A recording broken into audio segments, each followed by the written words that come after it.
अच्छा, कुछ लोग आज एकादशी का व्रत कर रहे हैं, कुछ लोग कल भी कर रहे हैं। दोनों दिन की एकादशी है, लेकिन आचार्य परंपरा अनुसार जो आपके आचार्य परंपरा में चल रहा हो उनके अनुसार व्रत करना चाहिए।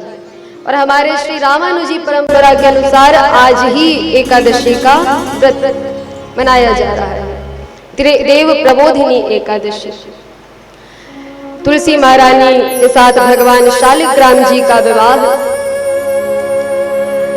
और महाराज लोक मान्यता के अनुसार भी मतलब जितने शुभ कार्य होते हैं आज के दिन से लोग हर शुभ कार्य प्रारंभ कर देते हैं। तो देव प्रबोधिनी एकादशी जिन्हें हम विवाह स्वरूप में भी मनाया करते हैं, शालिग्राम जी और तुलसी महारानी का विवाह। भगवान ने जब जालंधर नामक असुर, जिसके कारण देवता बड़ा कष्ट प्राप्त कर रहे थे, जो बड़ा आतताई था, लेकिन महाराज त्रिदेव भी युद्ध करके उससे जीत नहीं पा रहे थे। और इसका कारण क्या? बोले उसकी पत्नी वृंदा जो सती थी, सती नारी, जिसके पातिव्रत धर्म के प्रभाव से जालंधर को मारा नहीं जा सकता था। भगवान ने जालंधर का स्वरूप धारण करके जाकर वृंदा के सतीत्व को भंग किया। और उसका परिणाम ये हुआ कि वृंदा ने ठाकुर जी को श्राप भी दिया कि आपका हृदय पत्थर के समान है, सो आप पत्थर के समान बन जाओ, पत्थर हो जाओ, पाषाण हो जाओ।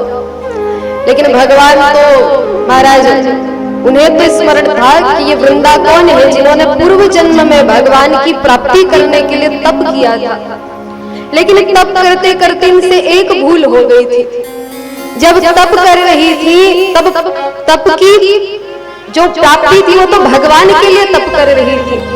लेकिन उसी समय गणेश जी का दर्शन हुआ और गणेश जी के रूप पर मोहित होकर वृंदा ने विवाह का प्रस्ताव गणेश जी पर रख दिया। गणेश जी ने क्रोध में आकर श्राप दे दिया कि आपकी बुद्धि जड़ के समान हो गई है तो आपको जड़ का देह प्राप्त हो जाएगा। लेकिन जब उन्होंने क्षमा याचना की तो गणेश जी ने कहा कि ठीक है, आप भगवान नारायण को पति स्वरूप में प्राप्त करना चाहती हैं, एक असुर से आपका विवाह तो होगा हमारे श्राप के प्रभाव से, लेकिन उसके बाद भगवान आप पर कृपा करेंगे और ठाकुर जी आपको स्वीकार करेंगे। उसी का परिणाम ये हुआ कि वृंदा महारानी का विवाह जालंधर के साथ तो हुआ। और ये जालंधर भी कोई दूसरा नहीं, भगवान के एक पार्षद ही कहे। किशोरी जी के श्राप के कारण इसे असुर का देह प्राप्त हुआ था। कथा तो बड़ी विस्तृत है और देवी भागवत जी में तो बड़े विस्तार से कथा आती है कि किस प्रकार वृंदा महारानी तुलसी महारानी का प्राकट्य हुआ।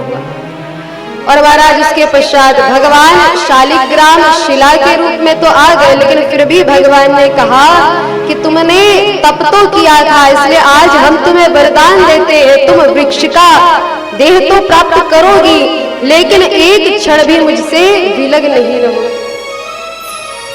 वर्णन आता है कि शालिग्राम जी की सेवा यदि आप कर रहे हैं तो एक सावधानी रखनी चाहिए, एक क्षण के लिए भी, एक सेकंड के लिए भी शालिग्राम जी से तुलसी जी को अलग नहीं करना चाहिए।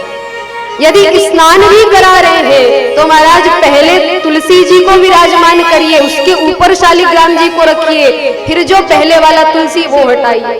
कहने का अर्थ एक सेकंड भी तुलसी जी शालिग्राम जी से विलग नहीं होनी चाहिए।